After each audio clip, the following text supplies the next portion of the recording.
Umugoroba mwiza kuri mwebwe mukomeje kudukurikira, mukomeje kubana natwe muri gahunda z'amakuru ndetse n'ibiganiro bitandukanye dukomeje kugenda tubagezaho.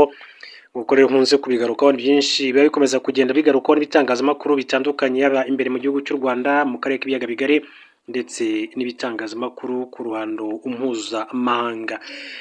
FDLR yiganjemo abasize bagize uruhare muri Jenoside yakorewe Abatutsi mu mwaka w'igihumbi kimwe magana cyenda mirongo cyenda na kane yashinje igisirikare cy'u Rwanda kuyibuza kwishyikiriza MONUSCO. Nyuma y'umunsi umwe igisirikare cya Repubulika ya Demokarasi ya Congo FARDC gisabye abarwanyi ba FDLR gushyira intwaro hasi no kwishyira mu maboko ya MONUSCO. Uyu mutwe wahise usohora itangazo wemeza ko igisirikare cy'u Rwanda RDF ndetse n'ibyitso bawurimo barimo kubuza abarwanyi bawo kwerekeza ku bigo bya MONUSCO kugira ngo bitange. Hanyuma ni itangazo rigaragaramo ibinyoma, umuntu rero ahita abona ko ryanditswe ku bufatanye bwa FDLR ndetse na FARDC bisanzwe bikorana bya hafi ukurikije imvugo zakoreshejwemo. Ikintu cya mbere ushobora kwibaza ni gute FDLR yahise yemera umuhamagaro wa FARDC byihuse ikabigaragaza muri iri tangazo, nyamara itaratangarije isi ku mugaragaro ko yemeye kwitanga. Iri tangazo ryashyizweho umukono ku cyumweru tariki ya 12 Ukwakira. Umuvugizi wa FDLR Kilengoma ritangira rivuga ko ubuyobozi bw'igisirikare cya FDLR bwamaganye ibikorwa bya RDF bibangamira binyuze mu ikoreshwa ry'ingufu n'ibikorwa by'ubucengezi, itambuka mu mahoro ry'imitwe yacu n'abasivili berekeza ku kigo cya MONUSCO Kirigoma, Kivu y'Amajyaruguru.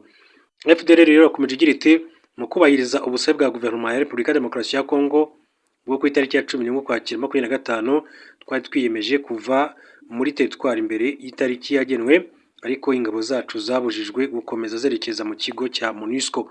Ivuga ko ibyo byakozwe binyuze mu kubatega ibico, ubugambanyi bwa bamwe mu bayicengeyemo ngo bahaga RDF amakuru yaho bari kunyura kugira ngo rero ibitambike.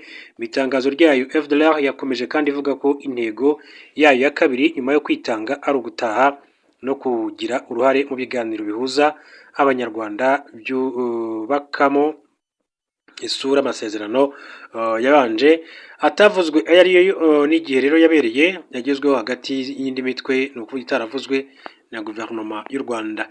Izi mvugo uzumvishe wumva zisa na zimwe zikoreshwa na bamwe mu banyekongo iyo bashaka kugaragaza ko umutwe wa FDLR atari ikibazo ku Rwanda.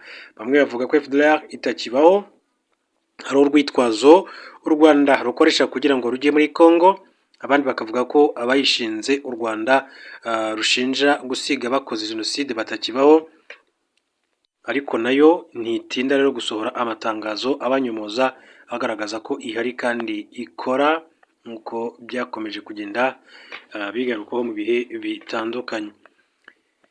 Mu yandi makuru, guverinoma ya Congo na AFC 23 byasinye amasezerano. Intambwe ifatika imaze guterwa mu gushaka amahoro mu burasirazuba bwa Repubulika ya Demokarasi ya Congo, aho kuri wa kabiri tariki ya 14 Ukwakira 2025 guverinoma ya Congo n'umutwe w'inyeshyamba wa AFC 23 bashyize umukono ku masezerano ku buryo bwo kugenzura ihagarikwa ry'imirwano. Uyu muhango wabereye imbere y'abunzi ba Qatar, kimwe n'abafatanyabikorwa benshi cyane bo mu karere ndetse n'amahanga bagira uruhare mu gushakisha igisubizo cy'amahoro ku makimbirane.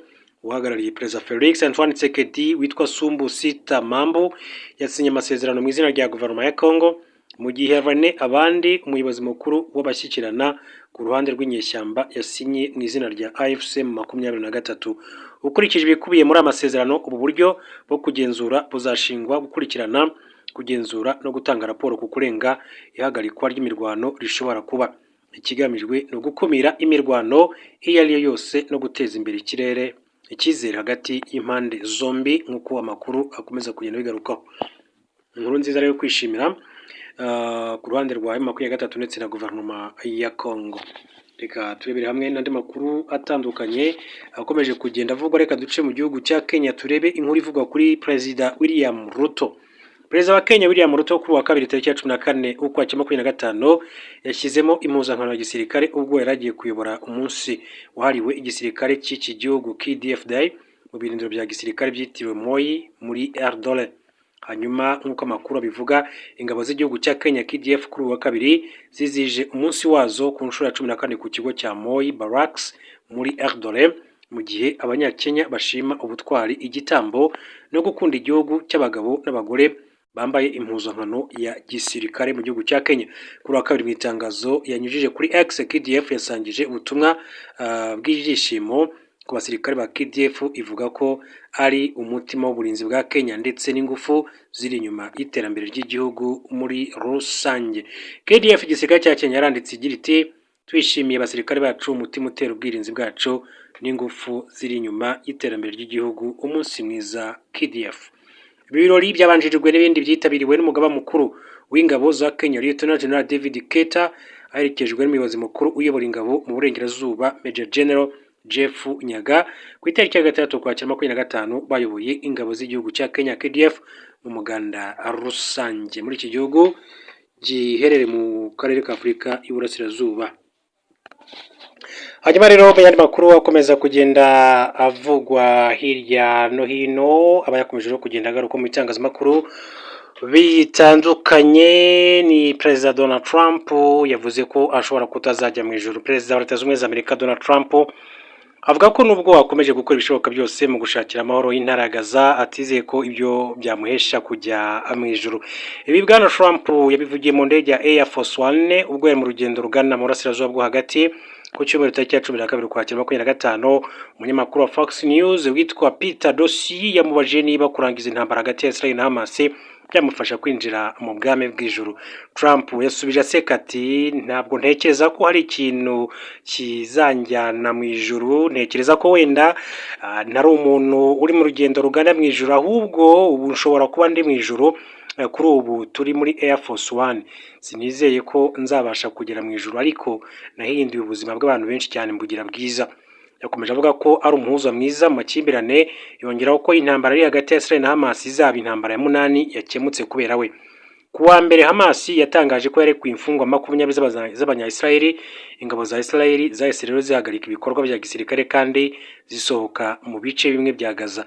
Nyuma yaho Bwana Trump hamwe n'abayobozi ba Misiri, Qatar na Turkiya basinye amasezerano i Sharm el-Sheikh ashyigikira guhagarika intambara ndetse no gushyiraho inzira y'amahoro arambye. Akaba rero ari bwe mu nkuru nazo zikomeje kugenda zigarukaho cyane. Reka amakuru yacu tuyasoreze kuri inkuru mabwire ko mu nama y'akanama k'umuryango w'abibumbye yabaye ku munsi w'ejo, ni akanama gashinzwe umutekano. Umunsi w'ejo kuwa mbere tariki ya 13 Ukwakira hibanze ku kibazo cy'umutekano mu karere k'ibiyaga bigari.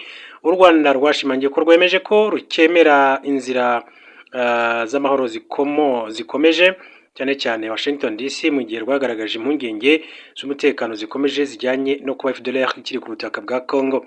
Uhagarariye u Rwanda umuryango w'abibumbye Martin Ngoga yafashe ijambo ndetse yongera gushimangira ibyo igihugu cye kiyemeje mu masezerano y'akarere. Hariho amasezerano hagati y'ibihugu byombi twemeranyije mu rwego rw'igihugu byacu byigenga, dushishikajwe kandi dufashijwe na Leta Zunze Ubumwe za Amerika na Qatar bikomeje kudutera inkunga kimwe n'umuryango wa Afurika yunze ubumwe. Dukeneye inkunga yanyu kandi turasaba ko iki gikorwa kitanyerezwa cyangwa se ngo gicibwe intege. Martin Ngoga yashimangiye akaga k'umutwe wa FDLR kugarije u Rwanda, yibutsa uruhare bagize muri Jenoside yakorewe Abatutsi n'umugambi batangaje wo kubisubiramo. Yashimangiye ko iki kibazo atari ikibazo cy'umutungo, ahubwo ko ari ikibazo cy'ingengabitekerezo n'umutekano. Ambasaderi w'u Rwanda muri Loni kandi yakomoje ku kibazo cy'impunzi z'abanyekongo bamaze imyaka 28 mu nkambi nta gisubizo kirambye. Yamaganye kandi ibitero byibasira abasivili muri Minembwe ndetse n'imvugo zibiba urwango zibasira abatutsi mu turere twa Uvira no mu bindi bice bya Repubulika ya Demokarasi ya Kongo. Yasabye guhuza no kubaha ibyo biyemeje. U Rwanda rwasabye ko hakongerwa ingufu za diplomasi kandi runasaba ko impande bireba zitabangamira inzira z'amahoro zikomeje. Martin Ngoga yashoje ijambo rye ashimangira ko igihugu cye cyubaha ibyo kiyemeje imbere y'akanama, mu gihe rusaba ko hakwemererwa rero ku mugaragaro impungenge z'umutekano rufite, nk'uko yabigarutseho ku munsi w'ejo. Akaba ari ambasaderi w'u Rwanda mu muryango w'abibumbye Bwana Martin